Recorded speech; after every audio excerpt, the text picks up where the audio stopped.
انسان کو ہر حال میں اپنے رب کا شاکر ادا کرتے رہنا چاہیے، کیونکہ آپ کا رب جو بھی کرتا ہے آپ کے بھلے کے لیے کرتا ہے۔ میڈیکل کے کاچھے طالبہ کالج کے باہر خوش گپیوں میں مصروف تھے کہ اچانک ایک گاڑی بڑی تیزی سے آئی۔ اس نے درمیان میں کیڑی لڑکے کو ٹکر مار دی، باقی لڑکے بال بیچ گئے۔ جس لڑکے کو چوٹ لگی تھی اسے فوری طور پر ہسپتال منتقل کر دیا گیا۔ چونکہ وہ مکیل کا طالب علم تھا اس لیے باقی ساتھی طالبات بھی پہنچ گئے۔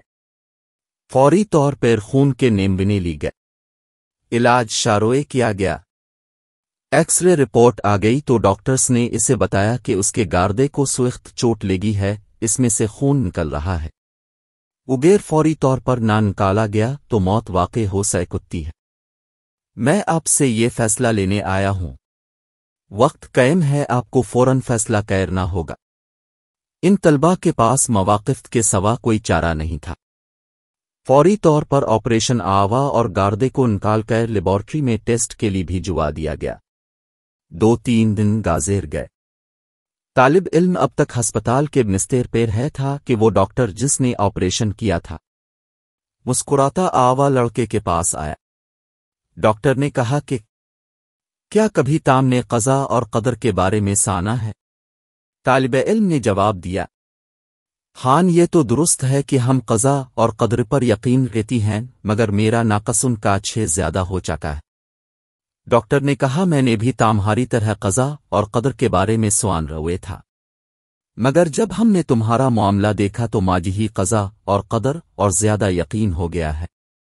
پھر اس نے بتایا کہ جب ہم نے تمہارا گردہ نکالا اور اسے لیبارٹری میں ٹیسٹ کے لیے بھیجا تو معلوم آوا کہ گردے میں کینسر کا آغاز ہو چکا ہے۔ میڈیکل میں اس قسم کی کینسر کا علم کافی عرصے بعد ہوتا ہے اور اس وقت تک علاج تقریباً ناممکن ہوتا ہے اور مریض کی موت واقع ہو جاتی ہے۔ تام بہت خوش قسمت ہو کہ گردے کے کینسر کا بالکل ابتدائی مرحلے پر پتہ چل گیا اور تامیں کینسر زدہ گردے سے نجات مل گئی۔ دیکھو بیٹا، گاڑی نے تامہن اسی جگہ ٹکویر ماری جس جگہ کینسر تھا۔ آپ کا رب آپ کو دوبارہ زندگی دینا چاہتا ہے۔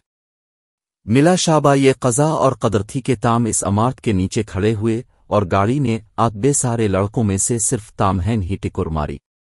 یاد رکھو ہو، پاک اپنے بندوں کے ساتھ ماں باپ سے بھی کہیں زیادہ مہربان ہے، اور ہمارے ساتھ جو بھی معاملات ہوتے ہیں وہ کی مرضی سے ہوتے ہیں، اس لیے انسان کو ہر حال میں اپنے رب کا شکر ادا کرنا چاہیے۔ جو بھی کرتا ہے ہمارے بیلے کے لیے کرتا ہے۔